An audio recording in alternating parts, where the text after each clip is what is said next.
History sees empires rise and fall. When chaos reigns and the pressure mounts, what separates leaders who break from those who stand tall? Their secret?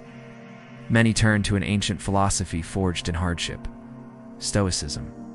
Today we explore how historical figures use this incredible wisdom to lead, endure, and inspire us all. Picture this: an empire hammered by plague, its borders attacked, its money gone. Or a brilliant leader, once powerful, suddenly exiled by a cruel tyrant. In these desperate moments, when many would have crumbled, these leaders found an inner power, a strength of mind. So, what exactly is this ancient power? Stoicism. Born in Athens around the early 3rd century BC, isn't just deep thinking. It's a practical guide to living. It's all about self-control, using reason and finding inner strength. 2 key ideas are crucial. First, the dichotomy of control, understanding the vital difference between what you can change and what you simply can't. Stoics focus their energy on their own thoughts and actions. Second, virtue as the sole good. For a Stoic, true good lies in wisdom, justice, courage, and self-discipline. This means even when disaster strikes, you can live a good life by choosing to act with virtue.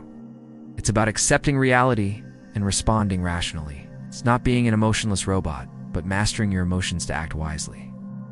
Marcus Aurelius, Roman emperor from 161 AD, personifies Stoic leadership. His reign wasn't golden peace.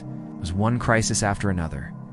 Famine, the horrifying Antonine plague that killed millions. Constant invasions by Germanic tribes stretched the empire to its absolute limit. How did Marcus handle this? Not with panic, but with Stoic resolve.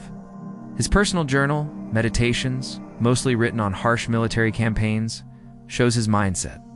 He stayed in Rome during the plague, oversaw aid, and even sold imperial treasures to fund the response.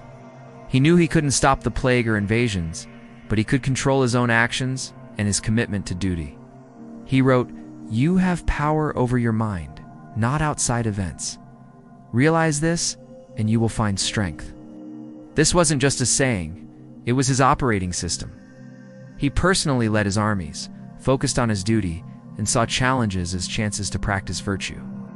His calm, steady leadership inspired Rome through some of its darkest years. Marcus Aurelius used Stoic strength against massive external problems. But what happens when the crisis comes from within, from betrayal or a cruel ruler? For that we turn to Seneca.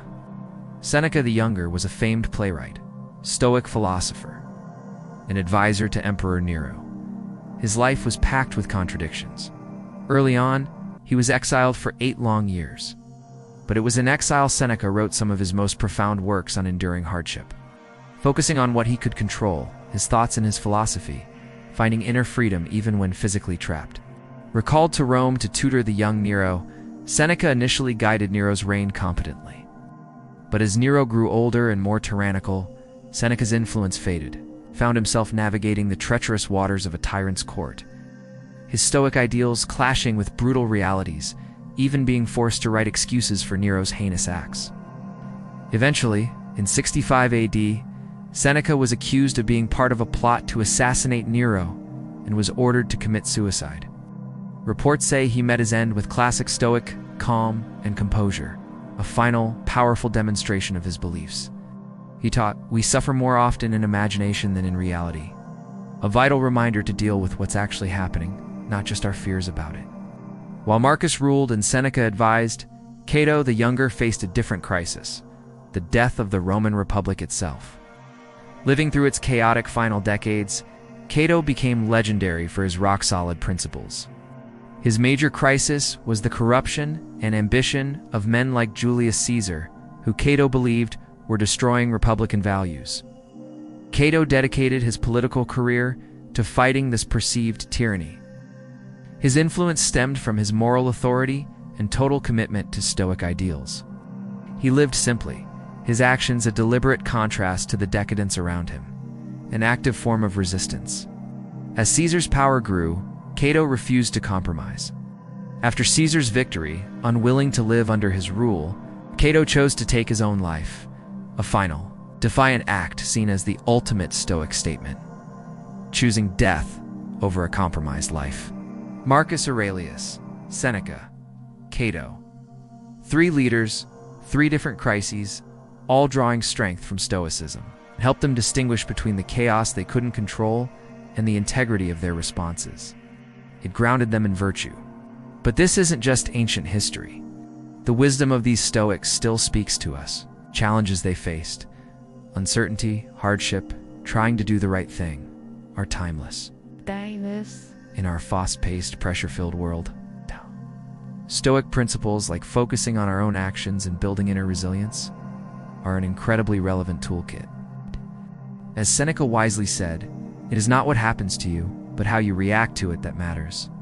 The empires they knew eventually crumbled, but the Stoic wisdom they tapped into, that has endured, it's a powerful reminder of human capability for resilience, clear thinking, and virtue, even when life throws its worst.